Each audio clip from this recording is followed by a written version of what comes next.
तो आज हम सिर्फ एक डरावनी कहानी सुनेंगे नहीं, बल्कि उसे चीर फाड़ कर देखने वाले हैं।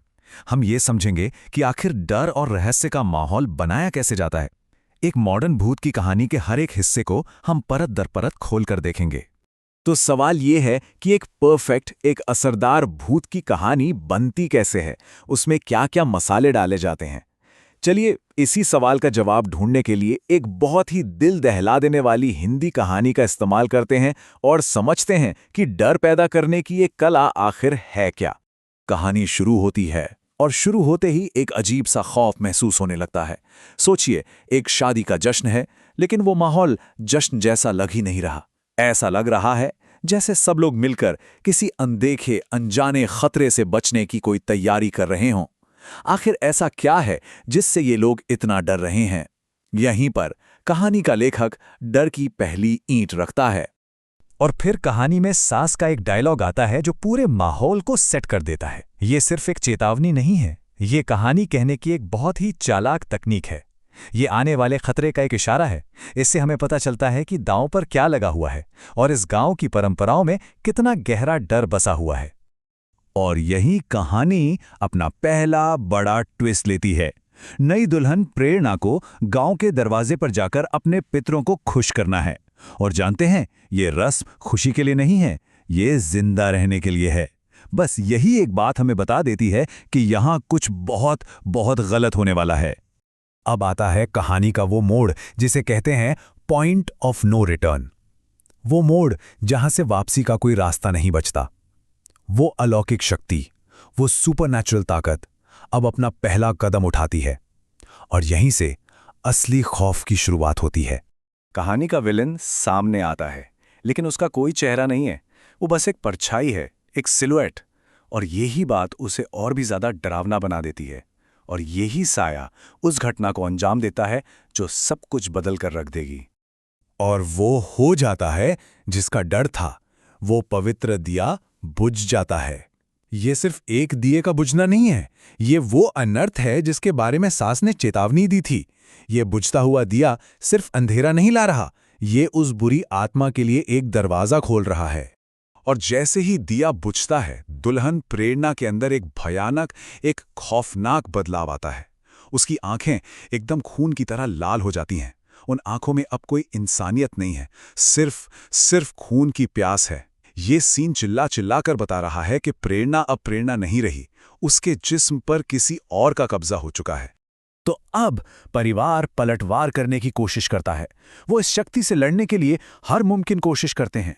लेकिन यहीं कहानी और भी ज्यादा दिलचस्प हो जाती है, क्योंकि वो आत्मा, वो स्पिरिट, उनकी हर चाल को, उनकी हर कोशिश को बड़ी ही चालाकी से फेल कर देती है।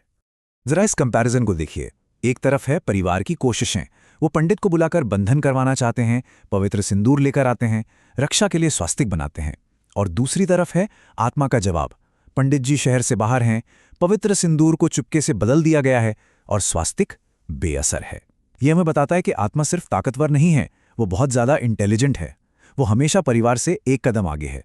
और यही बेबसी, यही हेल्पलेसनेस डर को कई गुना बढ़ा देती है। और अब हम कहानी के क्लाइमैक्स की तरफ बढ़ रहे हैं। ये वो हिस्सा है जहां अतीत का साइकोलॉजिकल हॉरर, मतलब दिमागी खौफ, आकर मिलता है आज के फिजिकल हॉरर से, यानी जिस्मानी खौफ से। कहानी का सबसे बड़ा राज अब खुलने ही वाला है। सीन है पहली रसोई का।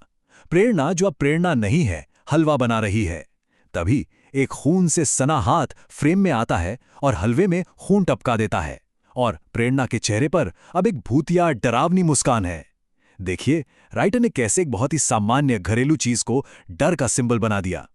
पहली रसोई, जो एक नई शुरुआत का प्रतीक होती है, वो अब खौफ का मंच बन गई है। हमारा जो सेफ्टी का एहसास है ना, वो टूट जाता है। और यही इस सीन को इतना डरावना बनाता है। और फिर आता है डिनर का सीन। खाने की मेज पर पूरे परिवार को खून परोसा जाता है।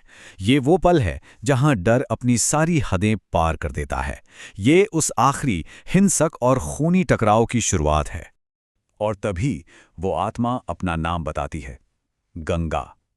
और जैसे ही ये नाम सामने आता है, कहानी पूरी तरह से बदल जाती है। अब ये सिर्फ एक रैंडम भूत की कहानी नहीं रह जाती।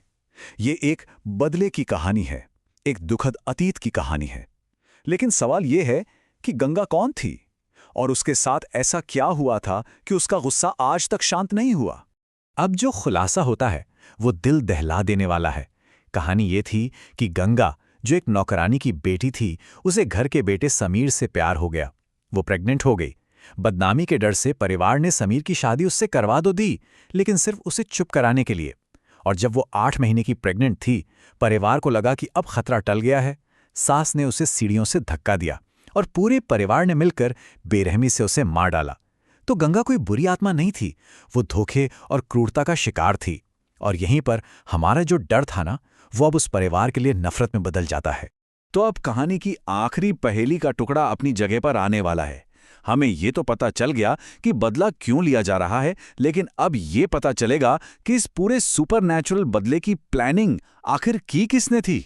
याद है वो काले लिबास वाला रहस्यमयी साया जिसने दिया बुझाया था?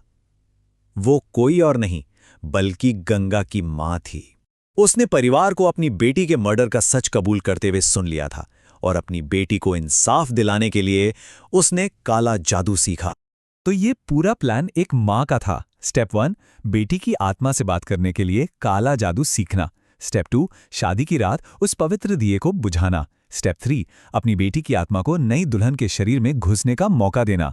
और स्टेप 4, उस पवित्र सिंदूर को बदल देना ताकि कोई भी रक्षा कवच काम ना कर सके। ये कोई रैंडम हमला नहीं था, ये एक माँ का अपनी बेटी के लिए एक बहुत ही सोचा समझा बदला था। और इसी के साथ कहानी अपने अंजाम पर पहुंचती है। अपने परिवार के हत्यारों का खात्मा हो जाता है, प्रेरणा पूरी तरह से सुरक्षित रहती है और गंगा की आत्मा को आखिरकार शांति मिल जाती है। लेकिन ये कहानी हमें एक बहुत बड़े सवाल के साथ छोड़ जाती है। जब इंसाफ एक भूत के हाथों से हो, तो क्या हम इसे एक डरावनी कहानी कहेंगे या एक हैप्पी एंडिंग? जब न्याय का रास्ता इतना खूनी, इतना हिंसक हो, तो क्या वो न्याय कहलाता है? यही सवाल है जो इस कहानी को सिर्फ एक हॉरर स्टोरी से कहीं ज्यादा, बहुत ज्यादा बना देता है।